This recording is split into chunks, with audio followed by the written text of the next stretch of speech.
ये साप्ताहिक बाइबल का उपदेश Plainfield Christian science church independent से है, जो प्लेनफील्ड, न्यू जर्सी, अमेरिका में है। अधिक जानकारी के लिए कृपया हमारी वेबसाइट पर जाएं www.plainfieldcs.com। आपके ध्यान के लिए ये पाठ रविवार 30 मार्च 2025 के लिए है। विषय: वास्तविकता। स्वर्णपथ। भजन संहिता। यहोवा की आंखें धार्मियों पर लगी रहती हैं और उसके कान भी उनकी दुहाई की ओर लगे रहते हैं। उत्तरदायी ध्यान। अबरानियों। सो हे भाइयों, तुम जो स्वर्गीय बुलाहट में भागी हो, उस प्रेरित और महायाजक यीशु पर, जिसे हम अंगीकार करते हैं, ध्यान करो, क्योंकि वो मूसा से इतना बढ़कर महिमा के योग्य समझा गया है, जितना कि घर का बनाने वाला घर से बढ़कर आदर रखता है। क्योंकि हर एक घर का कोई ना कोई बनाने वाला होता है, पर जिसने सब कुछ बनाया वो परमेश्वर है। पर मसीह पुत्र के नियन उसके घर का अधिकारी है और उसका घर हम हैं, यदि हम साहस पर और अपनी आशा के घुमंड पर अनंत तक दृढ़ से स्थिर रहें। सो जैसा पवित्र आत्मा कहता है कि यदि आज तुम उसका शब्द सुनो, हे भाइयों, चौकस रहो कि तुम में ऐसा बुरा और अविश्वासी मन ना हो जो जीवते परमेश्वर से दूर हट जाए। वरन जिस दिन तक आज का दिन कहा जाता है, हर दिन एक दूसरे को समझाते रहो, ऐसा ना हो कि तुम में से कोई जान पाप के छल में आकर कठोर हो जाए। क्योंकि हम मसीह के भागी हुए हैं, यदि हम अपने प्रथम भरोसे पर अंत तक दृढ़ से स्थिर रहें। पाठ उपदेश बाइबल में से शमूएल। क्योंकि यहोवा का देखना मनुष्य का सा नहीं है। मनुष्य तो बाहर का रूप देखता है, परंतु यहोवा की दृष्टि मन पर रहती है। मत्ती। यूहन्ना ने बंदीगृह में मसीह के कामों का सुसमाचार सुनकर अपने चेलों को उससे ये पूछने भेजा कि क्या आने वाला तू ही है या हम दूसरे की बात जो हैं। यीशु ने उत्तर दिया कि जो कुछ तुम सुनते हो और देखते हो, वो सब जाकर यूहन्ना से कह दो कि अंधे देखते हैं और लंगड़े चलते फिरते हैं, कोढ़ी शुद्ध किए जाते हैं और बहरे सुनते हैं, मुर्दे जिलाए जाते हैं और कंगालों को सुसमाचार सुनाया जाता है। और धन्य है वो जो मेरे कारण ठोकर ना खाए। जिसके सुनने के कान हो वो सुन ले। यूहन्ना। तब यहूदिया को छोड़कर फिर गलील को चला गया और उसको सामरिया से होकर जाना अवश्य था। इतने में एक सामरी स्त्री जल भरने को आई। यीशु ने उससे कहा, मुझे पानी पिला। यीशु ने उससे कहा, हे नारी, मेरी बात की प्रतीति कर कि वो समय आता है कि तुम ना तो इस पहाड़ पर पिता का भजन करोगे, ना यरूशलेम में। तुम जिसे नहीं जानते उसका भजन करते हो, और हम जिसे जानते हैं उसका भजन करते हैं, क्योंकि उद्धार यहूदियों में से है। परंतु वो समय आता है, वरन अब भी है, जिसमें सच्चे भक्त पिता का भजन आत्मा और सच्चाई से करेंगे, क्योंकि पिता अपने लिए ऐसे ही भजन करने वालों को ढूंढता है। परमेश्वर आत्मा है और अवश्य है कि उसके भजन करने वाले आत्मा और सच्चाई से भजन करें। स्त्री ने उससे कहा, मैं जानती हूँ कि मसीह जो क्रिस्तुस कहलाता है आने वाला है। जब वो आएगा तो हमें सब बातें बता देगा। यीशु ने उससे कहा, मैं जो तुझसे बोल रहा हूँ वही हूँ। तब स्त्री अपना घड़ा छोड़कर नगर को चली गई और लोगों से कहने लगी, आओ, एक मनुष्य को देखो जिसने सब कुछ जो मैंने किया मुझे बता दिया। कहीं ये तो मसीह नहीं है? सो वो नगर से निकलकर उसके पास आने लगे। मत्ती। तब यरूशलेम से कितने फरीसी और शास्त्री यीशु के पास आकर कहने लगे, तेरे चेले पुरानियों की रीतियों को क्यों टालते हैं कि बिना हाथ धोए रोटी खाते हैं? उसने उनको उत्तर दिया कि तुम भी अपनी रीतियों के कारण क्यों परमेश्वर की आज्ञा टालते हो। हे कपटियों, यशायाह ने तुम्हारे विषय में ये भविष्यवाणी ठीक की। कि ये लोग होंठों से तो मेरी आज्ञा करते हैं, पर उनका मन मुझसे दूर रहता है, और ये व्यर्थ मेरी उपासना करते हैं, क्योंकि मनुष्यों की विधियों को धर्म उपदेश करके सिखाते हैं। और उसने लोगों को अपने पास बुलाकर उनसे कहा, सुनो और समझो। मरकस। और जब वो और उसके चेले और एक बड़ी भीड़ यरू से निकली थी, तो तिमाई का पुत्र बरतमाई, एक अंधा भिखारी, सड़क के किनारे बैठा था। वो ये सुनकर कि यीशु नासरी है, पुकार पुकार कर कहने लगा कि हे दाऊद की संतान यीशु, मुझ पर दया कर। बहुतों ने उसे डांटा कि चुप रहे, पर वो और भी पुकारने लगा कि हे दाऊद की संतान, मुझ पर दया कर। तब यीशु ने ठहर कर कहा, उसे बुलाओ। और लोगों ने उस अंधे को बुलाकर कहा, ढारस बांध, उठ, वो तुझे बुलाता है। वो अपना कपड़ा फेंक कर शीघ्र उठा और यीशु के पास आया। इस पर यीशु ने उससे कहा, तू क्या चाहता है कि मैं तेरे लिए करूं? अंधे ने उससे कहा, हे रबी, ये कि मैं देखने लगूं। यीशु ने उससे कहा, चला जा, तेरे विश्वास ने तुझे ठीक कर दिया है। और वो तुरंत देखने लगा और मार्ग में उसके पीछे हो लिया। यूहन्ना।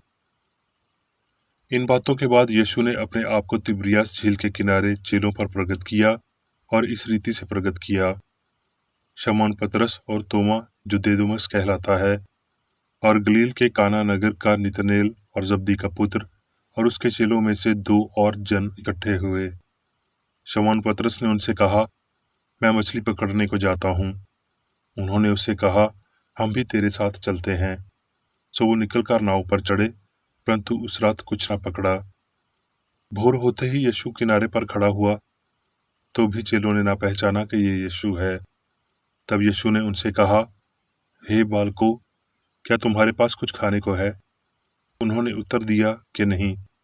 उसने उनसे कहा, नाव की दाहिनी ओर जाल डालो तो पाओगे। तब उन्होंने जाल डाला, और अब मछलियों की बहुतायत के कारण उसे खींच न सके। इसलिए उस चेले ने, जिससे यीशु प्रेम रखता था, पतरस से कहा, ये तो प्रभु है।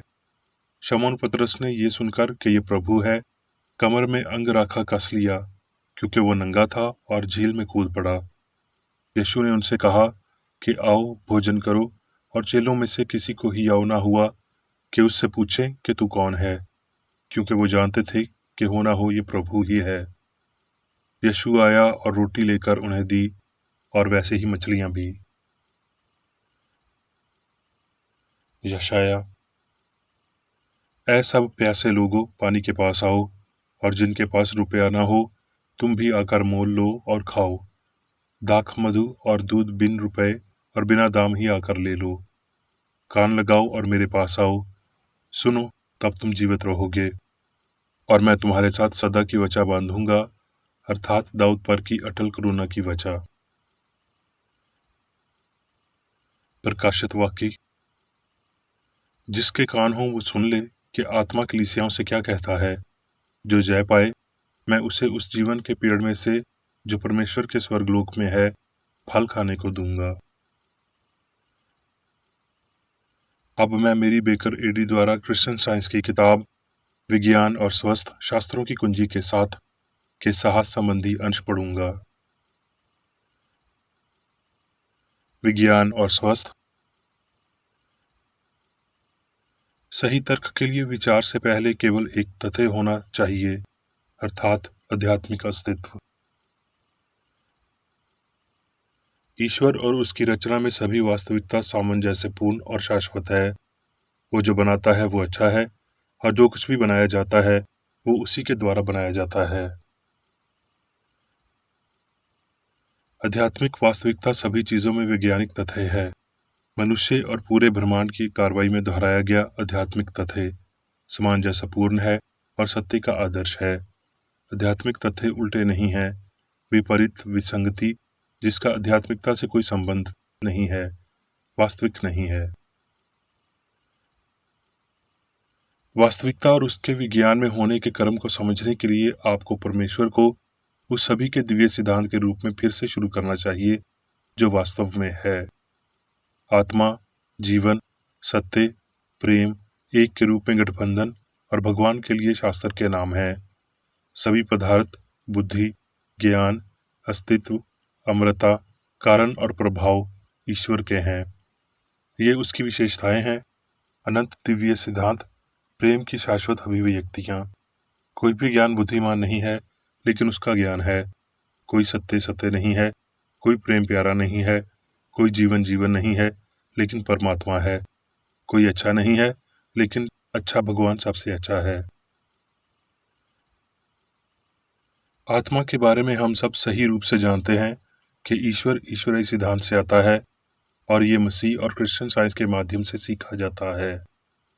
यदि इस विज्ञान को अच्छी तरह से सीखा और ठीक से पचा लिया गया है, तो हम सत्य को इससे अधिक सटीक रूप से जान सकते हैं, जितना कि खगोला शास्त्री तारों को पढ़ सकते हैं या किसी ग्रहण की गणना कर सकते हैं।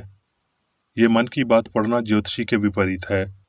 ये आध्यात्मिक समझ की रोशनी है जो आत्मा की समता को प्रदर्शित करती है, भावतिक अर्थ की नहीं। ये आत्मा बोध मानव मन में तब आता है जब जब उत्तरार्ध दिव्य मन को उपजाता है। इस तरह के अंतर्ज्ञान से पता चलता है कि जो कोई भी सिद्ध भाव को बनाता है और बनाए रखता है, वो किसी भी व्यक्ति को अच्छा करने के लिए सक्षम बनाता है, लेकिन बुराई को नहीं। जब आप इस तरीके से मानव मन को पढ़ने और उस त्रुटि को समझने में सक्षम हो जाएंगे जिसे आप नष्ट कर देंगे, तो आप उपचार के संपूर्ण विज्ञान तक पहुंच जाएंगे। सामरी स्त्री ने कहा, आओ एक मनुष्य को देखो जिसने सब कुछ जो मैंने किया मुझे बता दिया। कहीं ये तो मसीह नहीं है? चूंकि ईश्वर सब है, इसलिए उसकी निष्पक्षता के लिए कोई जगह नहीं है। ईश्वर आत्मा ने अकेले सभी कुछ बनाया है और इसे अच्छा कहा, इसलिए बुराई अच्छाई के विपरीत है, असत्य है और भगवान का उत्पाद नहीं हो सकता।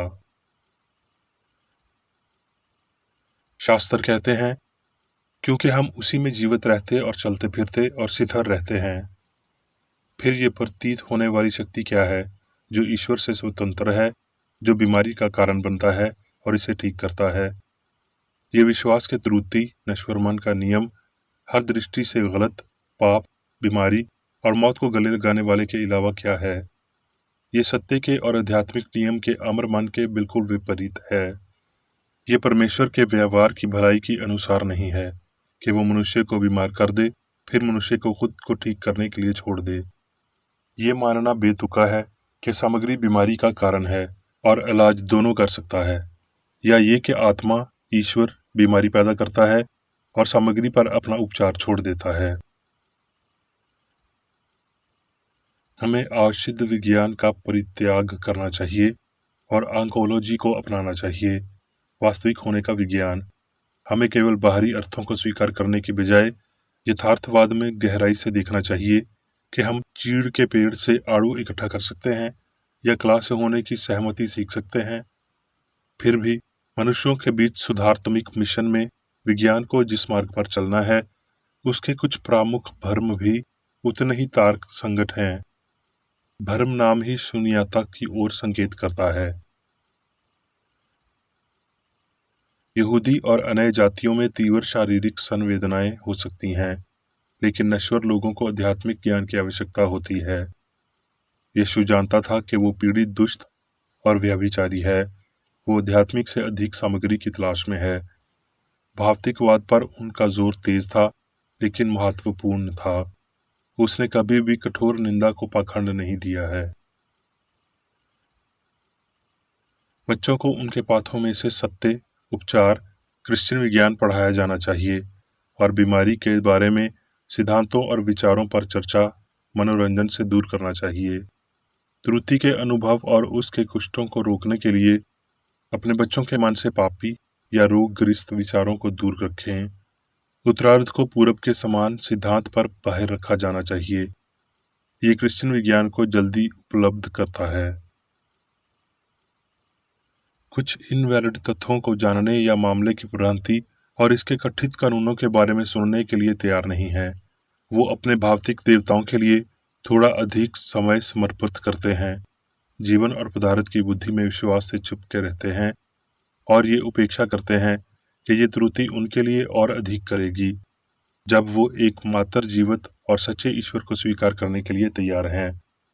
आपके स्पष्टीकरण पर अधीर मन के विज्ञान की जांच करने के लिए अनैच्छिक जो उन्हें उसकी शिकायतों से छुटकारा दिलाएगा, वो झूठे विश्वासों को गले लगाते हैं और भ्रामिक परिणाम भुगतते हैं। जैसा कि नश्वर भगवान और मनुष्य के बारे में अधिक सही दृष्टिकोण से प्राप्त करते हैं, सृष्टि की बहुपक्षी वास्तवताएं जो पहले अदृश्य थीं, दृश्यमान हो जाएंगी। जब हम महसूस करते हैं कि जीवन आत्मा है, तो ये समझ आत्मा पूर्णता में विस्तारित होगी, सभी को ईश्वर में मिल जाएगी, अच्छाई होगी और किसी अनय चेतना की आवश्यकता नहीं होगी। आत्मा और उसके स्वरूप ही होने का एकमात्र यथार्थ है। आत्मा के माइक्रोस्कोप के तहत पदार्थ गायब हो जाता है, सत्य से पाप का नाश होता है और बीमारी और मृत्यु को यीशु ने दूर किया, जिसने उन्हें त्रुटि का रूप दिया।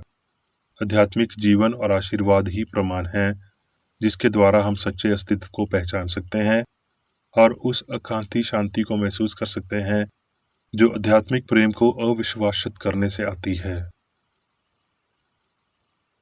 जब हम क्रिश्चियन साइंस में रास्ता सीखते हैं और मनुष्य के आध्यात्मिक होने को पहचानते हैं, तो हम भगवान की रचना को समझेंगे, पृथ्वी और स्वर्ग और मनुष्य की सभी महिमा। अब मैं मेरी बेकर एडी द्वारा चर्च मैनुअल में दिए गए 3 दैनिक कर्तव्यों को पढ़ूंगा। दैनिक प्रार्थना।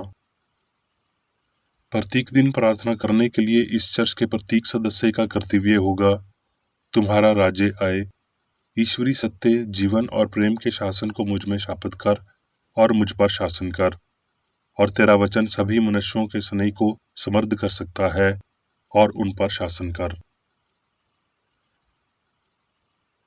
आदेशों और कर्तव्यों के लिए एक नियम। ना तो दुश्मनी और ना व्यक्तिगत लगाव मदर चर्च के सदस्यों के आदेशों और कर्तव्यों पर लागू करना चाहिए। विज्ञान में दिव्य प्रेम ही मनुष्य को नियंत्रित करता है और एक क्रिश्चियन विज्ञानी प्यार की मीठी सुविधाओं को दर्शाता है। प्यार में डांटने पर, सच्चा भाईचारा, परोपकार और क्षमा में। इस चर्च के सदस्यों को प्रतिदिन ध्यान रखना चाहिए और सभी बुराई दूर करने, भविष्यवाणी, न्याय करने, निंदा करने, परामर्श देने, प्रभावित करने या गलत तरीके से प्रभावित होने से बचने के लिए प्रार्थना करनी चाहिए। कर्तव्य के प्रति सतर्कता।